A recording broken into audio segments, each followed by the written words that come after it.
The Scarlet Letter by Nathaniel Hawthorne. 8. The ELF Child and the Minister. Governor Bellingham, in a loose gown and easy cap, such as elderly gentlemen love to endue themselves with, in their domestic privacy, walked foremost, and appeared to be showing off his estate, and expatiating on his projected improvements.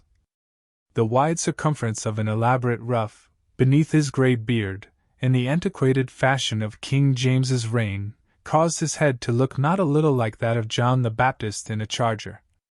The impression made by his aspect, so rigid and severe, and frost-bitten with more than autumnal age, was hardly in keeping with the appliances of worldly enjoyment wherewith he had evidently done his utmost to surround himself.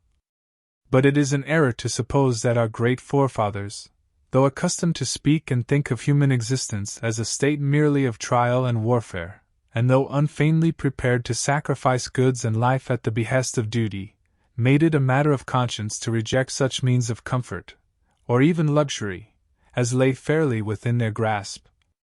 This creed was never taught, for instance, by the venerable pastor, John Wilson, whose beard, white as a snowdrift, was seen over Governor Bellingham's shoulders, while its wearer suggested that pears and peaches might yet be naturalized in the New England climate, and that purple grapes might possibly be compelled to flourish against the sunny garden wall. The old clergyman, nurtured at the rich bosom of the English Church, had a long established and legitimate taste for all good and comfortable things, and however stern he might show himself in the pulpit, or in his public reproof of such transgressions as that of Hester Prynne, still, the genial benevolence of his private life had won him warmer affection than was accorded to any of his professional contemporaries. Behind the governor and Mr. Wilson came two other guests, one, the Reverend Arthur Dimmesdale, whom the reader may remember as having taken a brief and reluctant part in the scene of Hester Prynne's disgrace, and, in close companionship with him, old Roger Chillingworth, a person of great skill in physic, who for 2 or 3 years past had been settled in the town. It was understood that this learned man was the physician as well as friend of the young minister, whose health had severely suffered of late by his too unreserved self-sacrifice to the labors and duties of the pastoral relation. The governor, in advance of his visitors, ascended 1 or 2 steps, and throwing open the leaves of the great hall window, found himself close to little Pearl. The shadow of the curtain fell on Hester Prynne, and partially concealed her. "What have we here?" said Governor Bellingham, looking with surprise at the scarlet little figure before him. "I profess I have never seen the like since my days of vanity, in old King James's time, when I was wont to esteem it a high favor to be admitted to a court masque. There used to be a swarm of these small apparitions in holiday time, and we called them children of the Lord of Misrule. But how gat such a guest into my hall?" "Aye, indeed!" cried good old Mr. Wilson.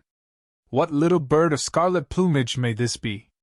Methinks I have seen just such figures when the sun has been shining through a richly painted window, and tracing out the golden and crimson images across the floor. But that was in the old land.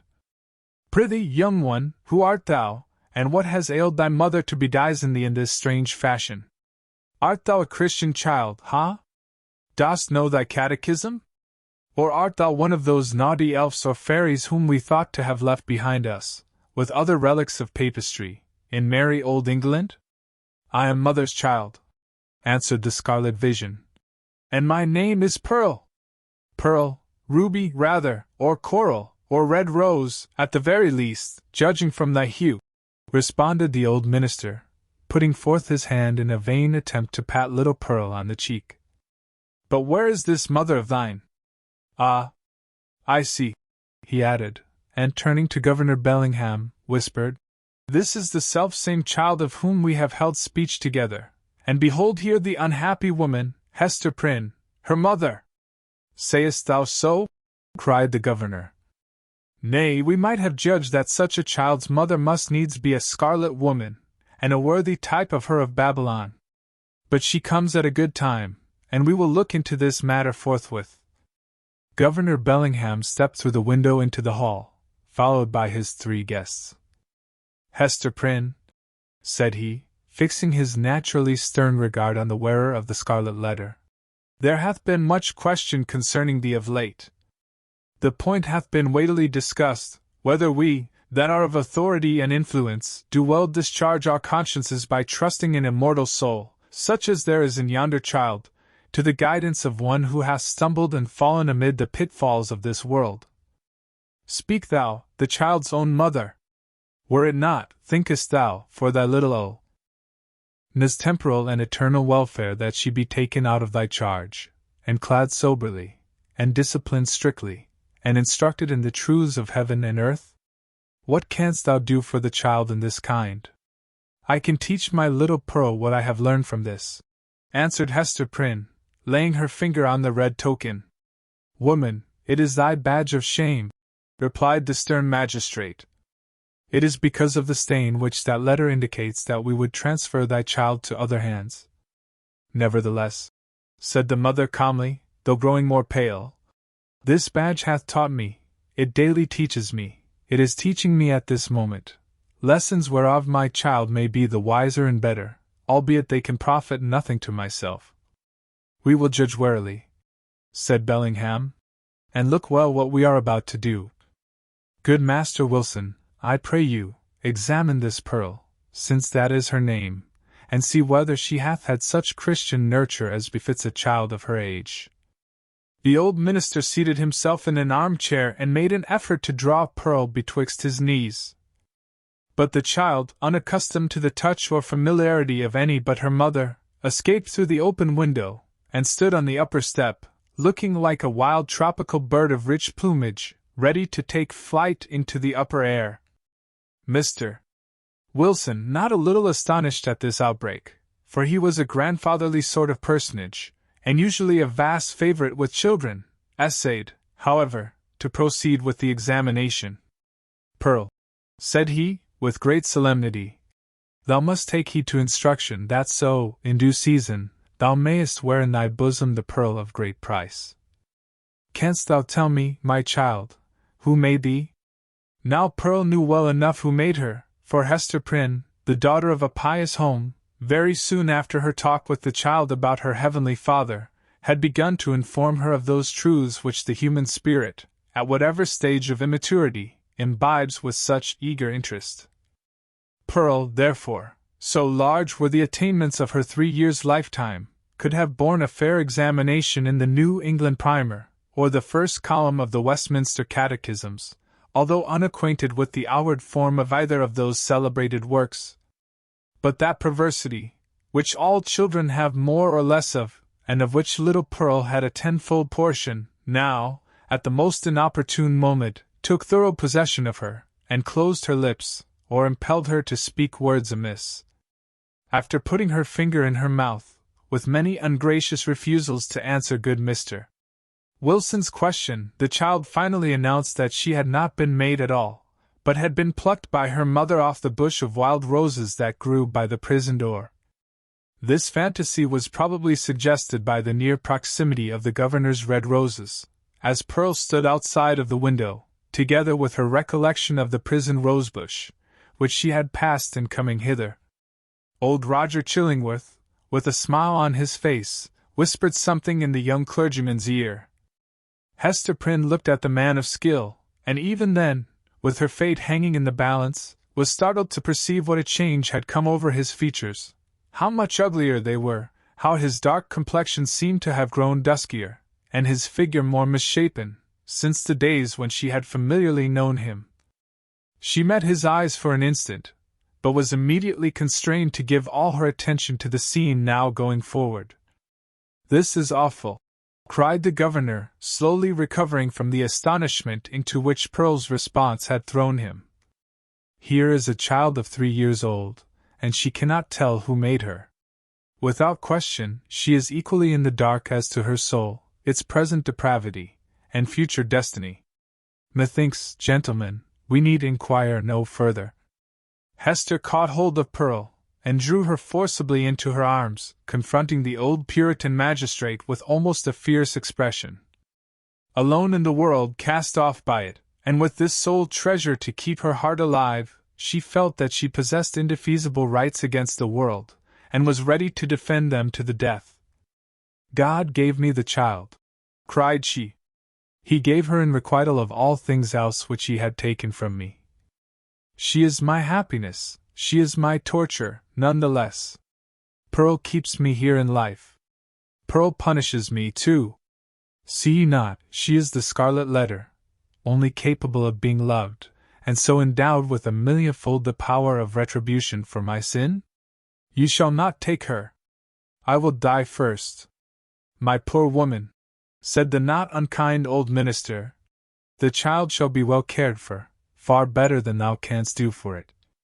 "God gave her into my keeping," repeated Hester Prynne, raising her voice almost to a shriek. "I will not give her up." And here by a sudden impulse she turned to the young clergyman, Mr. Dimmesdale, at whom, up to this moment, she had seemed hardly so much as once to direct her eyes. "Speak thou for me," cried she. "Thou wast my pastor, and hadst charge of my soul, and knowest me better than these men can. I will not lose the child. Speak for me. Thou knowest, for thou hast sympathies which these men lack, thou knowest what is in my heart, and what are a mother's rights, and how much the stronger they are when that mother has but her child and the scarlet letter. Look thou to it. I will not lose the child. Look to it." At this wild and singular appeal, which indicated that Hester Prynne's situation had provoked her to little less than madness, the young minister at once came forward pale, and holding his hand over his heart, as was his custom whenever his peculiarly nervous temperament was thrown into agitation.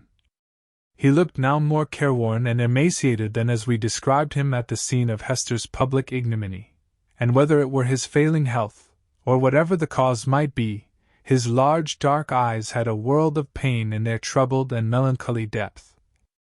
"There is truth in what she says," began the minister, with a voice sweet, tremulous, but powerful, insomuch that the hall re-echoed and the hollow armor rang with it. "Truth in what Hester says, and in the feeling which inspires her. God gave her the child, and gave her, too, an instinctive knowledge of its nature and requirements, both seemingly so peculiar, which no other mortal being can possess. And, moreover, is there not a quality of awful sacredness in the relation between this mother and this child?" "How is that, good Master Dimmesdale?" interrupted the governor. "Make that plain, I pray you." "It must be even so," resumed the minister. "For, if we deem it otherwise, do we not thereby say that the Heavenly Father, the Creator of all flesh, hath lightly recognized the deed of sin, and made of no account the distinction between unhallowed lust and holy love? This child of its father's guilt, and its mother's shame has come from the hand of God, to work in many ways upon her heart, who pleads so earnestly and with such bitterness of spirit the right to keep her. It was meant for a blessing, for the one blessing of her life. It was meant, doubtless, the mother herself hath told us, for a retribution, too, a torture to be felt at many an unthought of moment, a pang, a sting, an ever-recurring agony, in the midst of a troubled joy. Has she not expressed this thought in the garb of the poor child, so forcibly reminding us of that red symbol which sears her bosom? Well said again, cried good Mr. Wilson. I feared the woman had no better thought than to make a mountebank of her child. Oh, not so, continued Mr. Dimmesdale. She recognizes, believe me, the solemn miracle which God hath wrought in the existence of that child. And may she feel, too, what, methinks, is the very truth, that this boon was meant, above all things else, to keep the mother's soul alive, and to preserve her from blacker depths of sin into which Satan might else have sought to plunge her. Therefore it is good for this poor, sinful woman, that she hath an infant immortality, a being capable of eternal joy or sorrow, confided to her care, to be trained up by her to righteousness, to remind her, at every moment, of her fall, but yet to teach her, as if it were by the Creator's sacred pledge, that, if she bring the child to heaven, the child also will bring its parents thither. Herein is the sinful mother happier than the sinful father. For Hester Prynne's sake, then, and no less for the poor child's sake, let us leave them as Providence hath seen fit to place them. You speak, my friend, with a strange earnestness, said old Roger Chillingworth, smiling at him. And there is a weighty import in what my young brother hath spoken, added the Rev. Mr. Wilson. What say you, worshipful Master Bellingham? Hath he not pleaded well for the poor woman? Indeed hath he, answered the magistrate, and hath adduced such arguments, that we will even leave the matter as it now stands, so long, at least, as there shall be no further scandal in the woman. Care must be had nevertheless, to put the child to due and stated examination in the catechism, at thy hands or Master Dimmesdale's. Moreover, at a proper season, the tithing men must take heed that she go both to school and to meeting. The young minister, on ceasing to speak, had withdrawn a few steps from the group, and stood with his face partially concealed in the heavy folds of the window curtain, while the shadow of his figure, which the sunlight cast upon the floor, was tremulous with the vehemence of his appeal. Pearl, that wild and flighty little elf, stole softly towards him, and taking his hand in the grasp of both her own, laid her cheek against it, a caress so tender, and withal so unobtrusive, that her mother, who was looking on, asked herself, "Is that my Pearl?" Yet she knew that there was love in the child's heart, although it mostly revealed itself in Pa. Sion, and hardly twice in her lifetime had been softened by such gentleness as now. The minister, for, save the long-sought regards of woman, nothing is sweeter than these marks of childish preference, accorded spontaneously by a spiritual instinct, and therefore seeming to imply in us something truly worthy to be loved. The minister looked round, laid his hand on the child's head, hesitated an instant, and then kissed her brow. Little Pearl's unwonted mood of sentiment lasted no longer. She laughed, and went capering down the hall so airily, that old Mr. Wilson raised the question whether even her tiptoes touched the floor. "The little baggage hath witchcraft in her, I profess," said he to Mr. Dimmesdale. "She needs no old woman's broomstick to fly withal." "A strange child," remarked old Roger Chillingworth. "It is easy to see the mother's part in her. Would it be beyond a philosopher's research, think ye, gentlemen, to analyze that child's nature, and from it make a mold to give a shrewd guess at the father? Nay, it would be sinful, in such a question, to follow the clue of profane philosophy," said Mr. Wilson. "Better to fast and pray upon it, and still better, it may be, to leave the mystery as we find it, unless Providence reveal it of its own accord. Thereby, every good Christian man hath a title to show a father's kindness towards the poor, deserted babe." The affair being so satisfactorily concluded, Hester Prynne, with Pearl, departed from the house. As they descended the steps, it is averred that the lattice of a chamber window was thrown open, and forth into the sunny day was thrust the face of Mistress Hibbins, Governor Bellingham's bitter-tempered sister, and the same who, a few years later, was executed as a witch. "Hist, hist!" said she, while her ill-omened physiognomy seemed to cast a shadow over the cheerful newness of the house. "Wilt thou go with us tonight? There will be a merry company in the forest, and I well nigh promised the black man that comely Hester Prynne should make one." "Make my excuse to him, so please you," answered Hester, with a triumphant smile. "I must tarry at home, and keep watch over my little Pearl. Had they taken her from me, I would willingly have gone with thee into the forest, and signed my name in the black man's book too, and that with mine own blood." "We shall have thee there anon," said the witch lady, frowning, as she drew back her head. But here, if we suppose this interview betwixt Mistress Hibbins and Hester Prynne to be authentic, and not a parable, was already an illustration of the young minister's argument against sundering the relation of a fallen mother to the offspring of her frailty. Even thus early had the child saved her from Satan's snare.